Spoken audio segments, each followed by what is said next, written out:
Salut, la fonction addActorLocalRotation est une fonction qui va nous permettre d'appliquer donc une rotation à un acteur en fonction des valeurs de rotation qui sont déjà attribuées à notre acteur.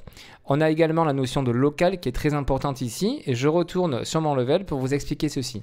Prenons ce cube et on va voir tout de suite la notion de local et la notion de world. En fait, c'est l'espace de coordonnées, il y en a deux dans votre moteur graphique. Le premier qui est par défaut, c'est toujours le monde, c'est-à-dire que quand je vais sélectionner un objet, vous voyez qu'on a toujours le gizmo qui apparaît avec le Z qui pointe bien vers le haut, même si je fais une rotation de mon acteur. Si je reviens sur mon translate, on a toujours notre axe X, Y et Z qui sont bien les axes X, Y, Z de notre monde 3D. C'est-à-dire que même si je fais une rotation à mon objet, eh bien, je vais pouvoir toujours, en modifiant la valeur Z, le faire aller vers le haut de mon niveau. Ça, c'est quand on est dans l'univers 3D en mode de coordonnées, donc World. Si je viens ici et que je clique sur la Terre, ça me fait switch justement de système de coordonnées et là, on passe en local. Et qu'est-ce qu'on voit? On voit que le gizmo, lui aussi, a fait la rotation, c'est-à-dire qu'il a vraiment suivi la rotation qu'on a appliquée à notre objet. Et du coup, si on voit que notre axe Z est là, et ça me permet de pouvoir déplacer mon objet en respectant la rotation qu'il y a eu de notre objet. Et ça change absolument tout parce qu'admettons qu'on incline davantage notre cube pour que notre axe Z soit complètement à l'horizontale, et bien maintenant, quand on va changer une valeur sur l'axe Z, en fait, ça va le déplacer sur le côté et non pas de haut en bas. Tout simplement parce qu'on est au niveau local et donc notre gizmo a suivi l'orientation de notre objet. Ça va être la même chose pour cette chaise. Vous voyez qu'actuellement, je suis en mode local, on a bien le cube, on a le gizmo qui part vers la droite, c'est-à-dire que ça prend bien l'orientation qui a été donnée au fauteuil. Si par contre, je viens modifier à nouveau la rotation, que je le remets à 90 degrés comme ceci. Quand je passe avec mon gizmo en mode local, on a bien le Z qui part vers le haut, donc dans le sens d'orientation du fauteuil. Et si je passe en World, c'est pareil, notre gizmo il est bien dans le même sens. Donc la différence entre les deux va vraiment être que quand vous êtes en local, ça va suivre l'orientation que vous avez donnée à votre objet. Revenons maintenant sur notre fonction. Je l'ai mise ici à côté d'une autre fonction, on va comparer ça tout de suite. Donc le addActorLocalRotation, premier input, le target, c'est donc la cible. Autrement dit, on va renseigner ici l'instance de l'objet que nous souhaitons modifier. C'est-à-dire par exemple, ce cube vert, on va spécifier ici que c'est ce cube que nous souhaitons traiter. Ensuite, le delta rotation. On va tout simplement venir ici, en renseignant ces valeurs, additionner ces valeurs, quand la fonction va être exécutée, aux valeurs de rotation actuellement appliquées à notre objet. Actuellement, on est à 180 degrés sur X, moins 90. D'ailleurs, je vais réinitialiser pour notre exemple, ce sera plus simple. Je mets 0 à toutes les valeurs de rotation. Si je viens dans ma fonction transform, que j'applique 10 ici sur l'axe X, en rotation, je rajoute 10 degrés et 10 degrés sur l'axe Z. Par contre, vous voyez que j'ai laissé 0 en X. Et bien, si j'applique cette fonction à mon objet, ça va faire quoi? Ça va venir mettre une rotation de 10 sur l'axe des X parce que ça va faire 0 plus 10. 0 parce que c'est la valeur initiale, donc 10. Sur l'axe Y, on a laissé 0. 0 plus 0, on ne change rien. Et sur l'axe Z, on a mis 10 aussi. 0 plus 10, ça fait 10. Donc ça va tout simplement venir additionner les valeurs que nous rentrons là pour chacun des axes aux valeurs déjà actuellement positionnées sur notre niveau. D'où le fait d'ajouter ici, d'avoir un addActorLocalRotation. On continue l'étude de notre fonction. Clac.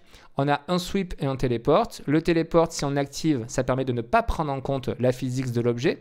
Si on désactive, ça va le prendre en compte. Attention, comme je vous dis à chaque fois.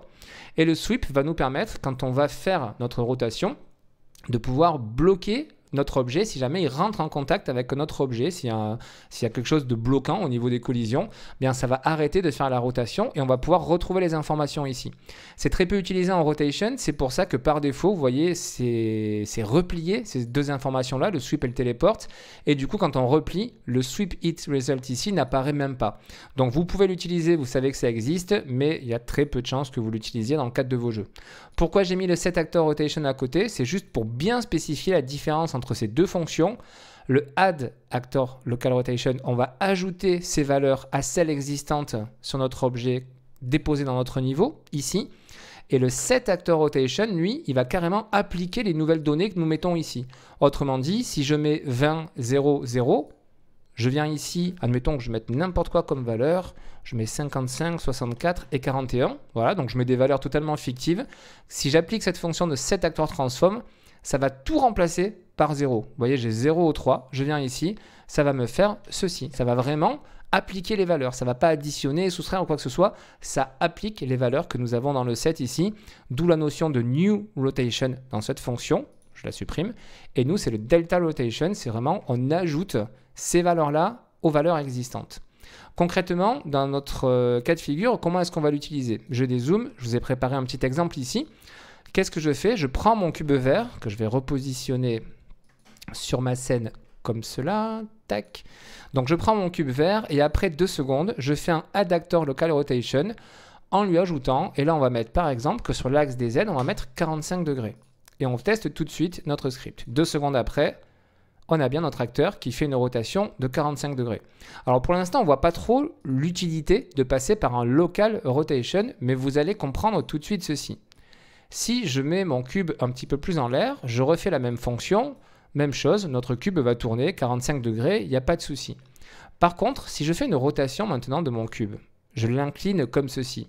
La rotation qui va avoir lieu va se faire par rapport à son axe Z qui finalement maintenant est oblique. C'est-à-dire quand je sélectionne ici et que je me mets en mode translate et ici en mode local, la rotation va se faire autour de cet axe qui traverse comme ça notre objet.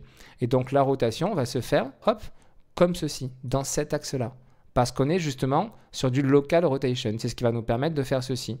Pour vous montrer la différence qu'il y aurait si je faisais une modification avec non pas le local rotation, mais avec le world rotation. On va le faire tout de suite.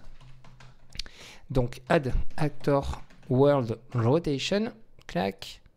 Je change un petit peu mon script pour faire la même chose. Je mets également un angle de 45 degrés au niveau de la rotation.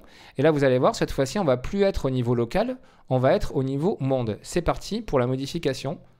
Vous voyez que cette fois-ci, il ne tourne plus dans le même sens. Il ne fait plus du tout la même rotation. Pourquoi? Parce que quand je reviens dans mon niveau, que je me mets en mode monde, la rotation, il le fait cette fois-ci comme ceci. Parce que notre axe Z, il faut se mettre sur le translate pour voir comment il est.